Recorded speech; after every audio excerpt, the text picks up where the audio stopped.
Olá, meus irmãos de fé. Hoje a nossa reflexão, dando continuidade ao nosso estudo do IUCAT, o Catecismo Jovem da Igreja Católica, é a nossa pergunta 68.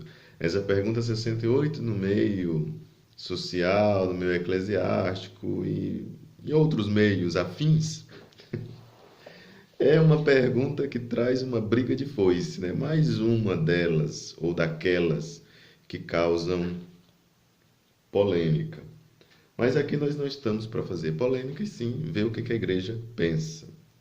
E de forma resumida, como vocês já sabem, né? Porque não dá para a gente exaurir a questão. Bom, daquilo que se pode ver sobre este assunto, vamos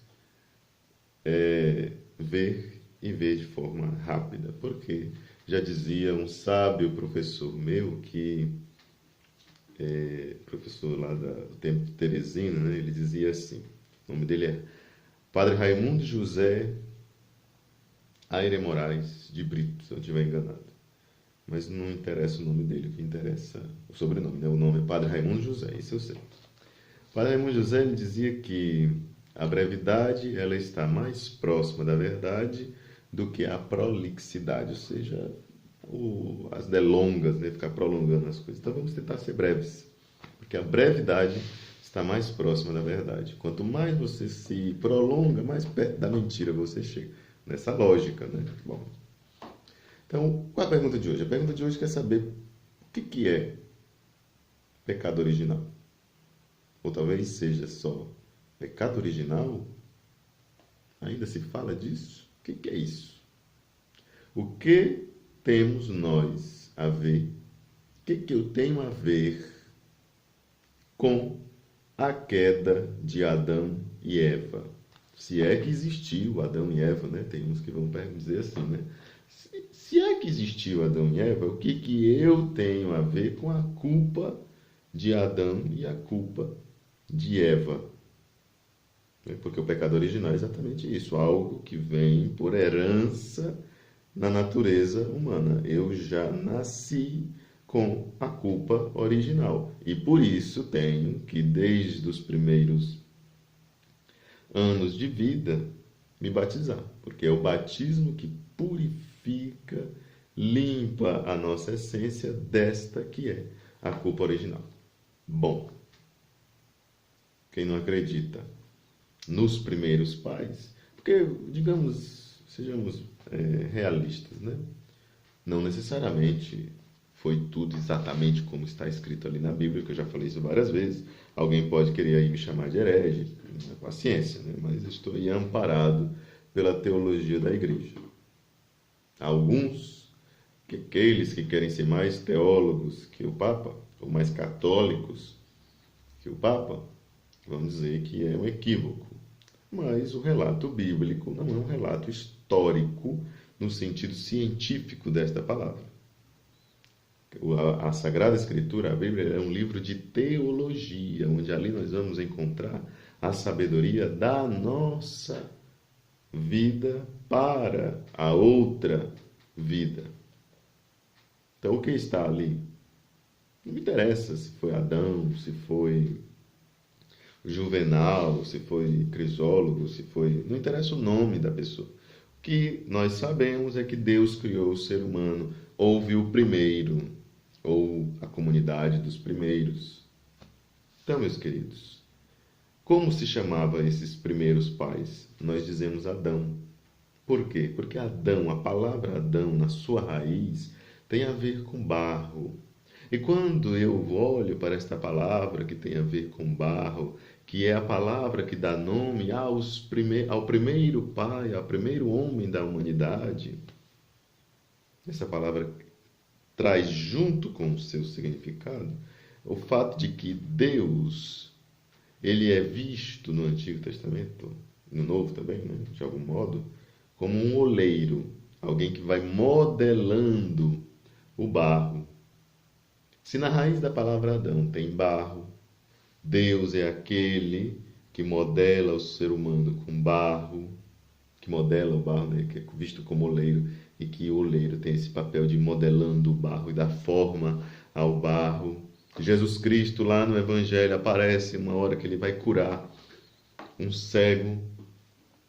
Ele faz lama no chão, pega um pouco de saliva, começa a fazer lama, faz barro com as suas mãos, passa nos olhos. O que ele está fazendo? Está modelando. Ou seja, você vê uma sequência lógica, que é por isso teológica, e que justifica o fato do primeiro homem ser chamado de Adão. Mas quem foi este primeiro homem? Não interessa para nós saber onde é que ele viveu, que ele morreu, onde foi que ele morreu, onde é o túmulo. Tudo isso aí são coisas de gente doida. O que a gente quer saber é que existiu o primeiro. Nós o chamamos de Adão. Pode ser que o nome dele não fosse Adão. Talvez pode ser que ele nem se chamava de nome. Mas o fato é que a teologia da lógica da Sagrada Escritura, que se une desde a sua primeira palavra até a última em Jesus Cristo, dá para entender isso? Vou repetir.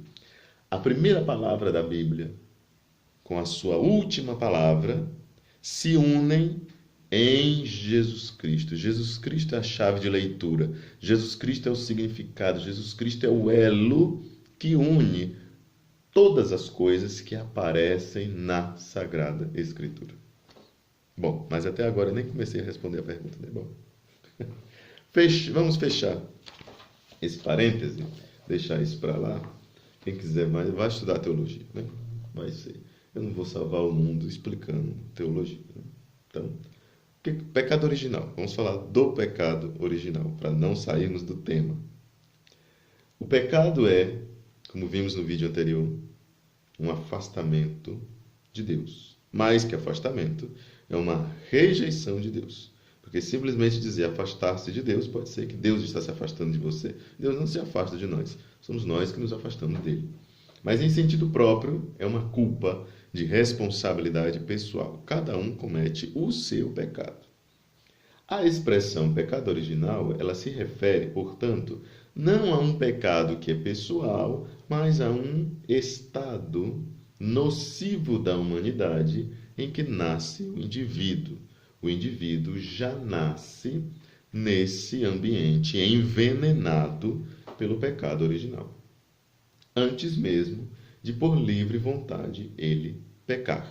Então veja que o conceito de pecado original, ele traz em si, traz junto consigo um problema, ou muitos problemas, e que por isso causam muitas discussões acerca da sua existência, acerca da sua validade conceitual, teológica, enfim, né? Porque como vai existir um pecado que eu não tenho culpa deste pecado, mas por que eu sou responsabilizado por este pecado e por que eu tenho que prestar contas desse pecado se eu não tive nada a ver com isso? São problemas, né? São coisas que nós precisamos discutir, responder. Tentar responder, né? A teologia tenta. Nem sempre convence a todos.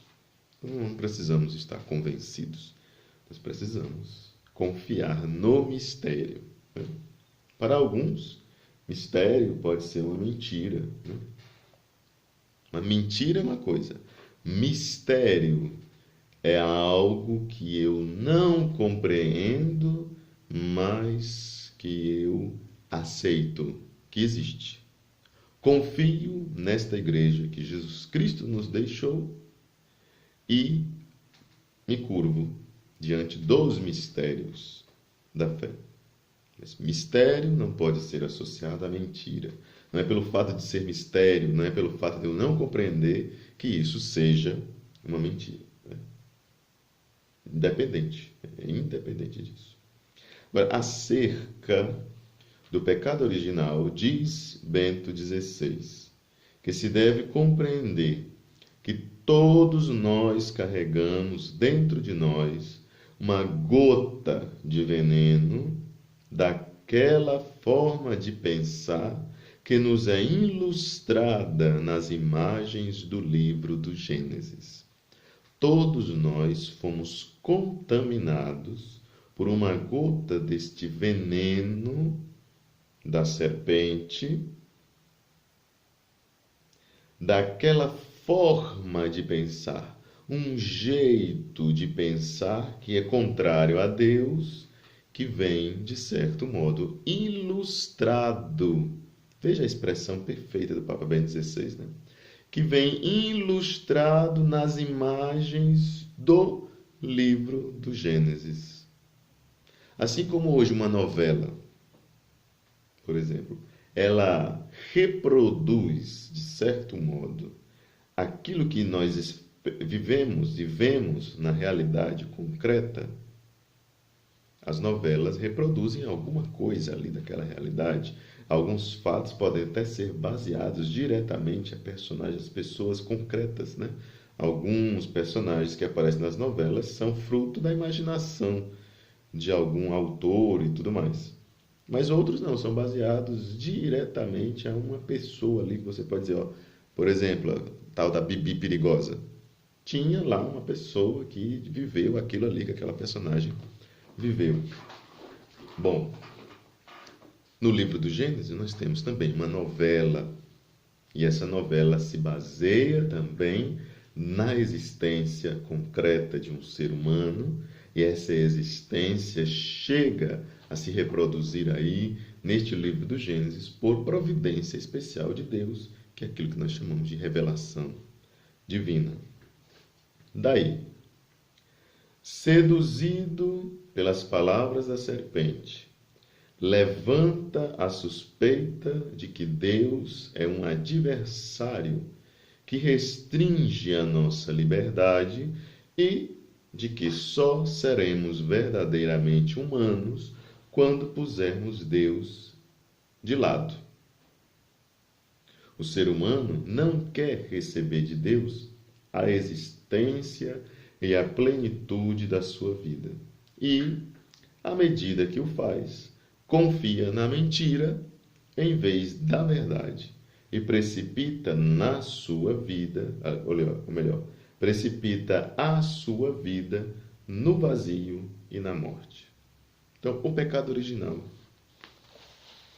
da forma como o Yucat quer resumir, é isso. Uma gota de veneno que está aí na nossa natureza humana desde o princípio. Basta que nós respiremos o ar deste mundo quando nascemos, já estamos aí manchados por essa culpa original, e isso vai passando de geração em geração. Temos dentro de nós, se nós não nos cuidamos, sempre uma semente de dúvida contra Deus. Será que Deus existe?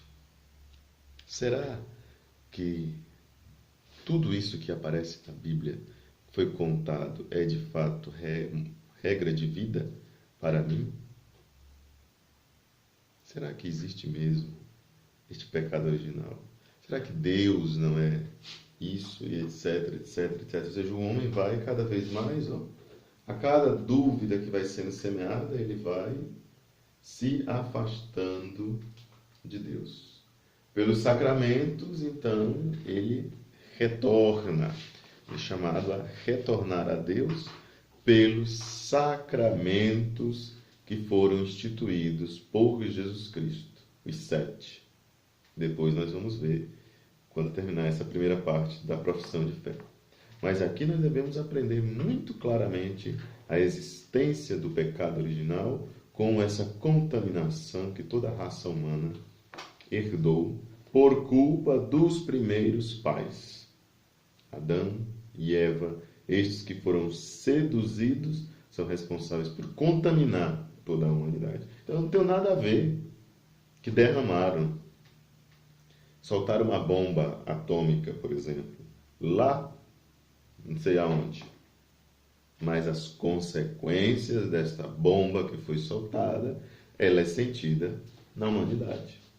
Você bota um agrotóxico numa plantação, e aí você vem e come esse alimento. O que vai acontecer? Você se contamina.